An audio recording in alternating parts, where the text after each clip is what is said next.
एक बार की बात है, घने जंगल के बीचों बीच ओलिवर नाम का एक बुद्धिमान बूढ़ा उल्लू रहता था। ओलिवर अपनी बुद्धिमत्ता और अच्छी सलाह के लिए पूरे पशु साम्राज्य में जाना जाता था। जंगल के जानवर जब भी किसी समस्या का सामना करते थे, तो अक्सर उनसे मार्गदर्शन मांगते थे। उसी जंगल में सैमी नाम की एक जिज्ञासु और ऊर्जावान गिलहरी रहती थी। सैमी हमेशा नई चीजें खोजने और सीखने के लिए उत्सुक रहती थी। एक दिन सैमी ने देखा कि ओलिवर एक शाख पर बैठा हुआ कुछ सोच रहा था। जिज्ञासा उस पर हावी होने लगी। सैमी ने ओलिवर के पास जाकर पूछा, प्रिय उल्लू, तुम इतने बुद्धिमान क्यों हो? तुम इतने ज्ञानी कैसे हो गए? ओलिवर ने मुस्कुराते हुए जवाब दिया, ठीक है युवा, बुद्धि अनुभव और हमारी गलतियों से सीखने के साथ आती है। मैंने कई साल जिए हैं, अपने आसपास की दुनिया को देखा है और जीवन ने जो सबक दिए हैं, पसंदीदा पाठ मेरे साथ साझा कर सकते हैं। बुद्धिमान उल्लू, ओलिवर ने सिर हिलाया और एक कहानी सुनाना शुरू किया।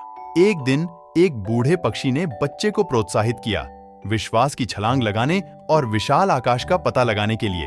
युवा पक्षी अज्ञात के डर से झिझक रहा था, लेकिन एक हल्के धक्के और कुछ बुद्धिमान शब्दों के साथ अंततः इसने उड़ान भरी। जैसे ही पक्षी आकाश में उड़ने लगा, उसे डर का सामना करने और नए अनुभवों को अपनाने से मिलने वाली खुशी और स्वतंत्रता का एहसास हुआ। सैमी ने ध्यान से सुना और कहानी के नैतिक पहलू के बारे में सोचा।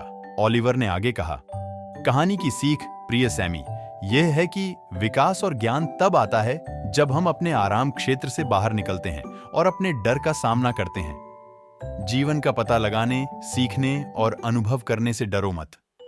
चुनौतियों को स्वीकार करें, क्योंकि वे ज्ञान की ओर कदम बढ़ाने वाले पत्थर हैं। सैमी ने कहानी से प्रेरित होकर बूढ़े उल्लू के बुद्धिमान शब्दों को याद करते हुए नए साहसिक कार्य शुरू करने और चुनौतियों का बहादुरी से सामना करने का फैसला किया।